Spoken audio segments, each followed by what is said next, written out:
SpaghettiOs with Frank's has been a longtime favorite of kids and adults. So let's cook this and remember the past. So the thing is, pop that top.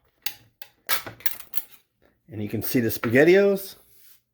Alright, so pour those SpaghettiOs and Frank's in your pot. And put the stove on medium. And the thing to do is just move this around with a spoon until you see this simmer.